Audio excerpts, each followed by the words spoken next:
All right, let's dive into Exodus chapter 25. Now, at first glance, this chapter can feel a little, well, technical.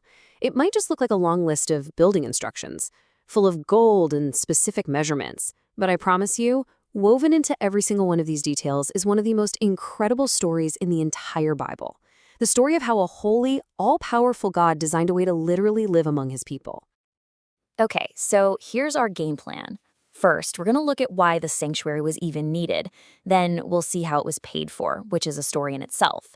After that, we'll get to the heart of it all, the Ark of the Covenant.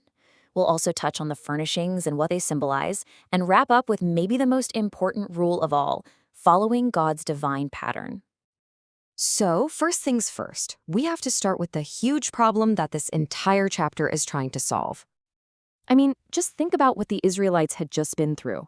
They witnessed the raw, terrifying power of God at Mount Sinai, the thunder, the lightning, the whole mountain shaking. They were so scared they told Moses, "You go talk to him, we can't handle it."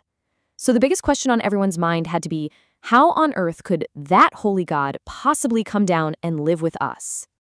And then God gives this just beautiful answer. His goal was never to stay distant, it was to draw close.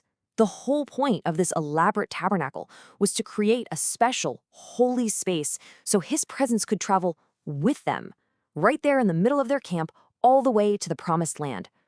So how do you even begin to pay for a project this magnificent? Well, God's method here is just as meaningful as the structure itself.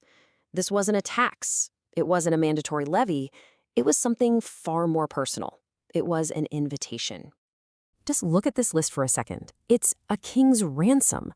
Gold, silver, precious stones, rare fabrics. But hold on, where did a nation of former slaves get all this stuff? You remember, God had already provided it when the Egyptians loaded them up with treasures as they left. And now, God was inviting them to give back a portion of what he had already given them. He was asking for materials fit for a king's palace, because that's exactly what this was going to be. But here's the thing, and this is so important. As valuable as all these things were, they weren't the main point. The real treasure God was looking for wasn't the gold. Before he even listed what to bring, he specified how to bring it. He's always more interested in the heart of the giver than the gift itself. This says it all, right? The entire foundation for this holy place, from the very first peg, was to be built on willing hearts. God wasn't forcing anyone. He was inviting them to partner with him, to build his home out of their own love and gratitude. Okay, now we get to the very first object God describes. It's the piece that would sit in the most sacred space of all, the Holy of Holies. This is the heart of the entire tabernacle, the Ark of the Covenant. So what is the Ark? Well, at its core, it's this sacred box. It was made from acacia wood, which is super durable. You could say it represents humanity, but it was completely covered inside and out with pure gold, a classic symbol of divinity. And its main job?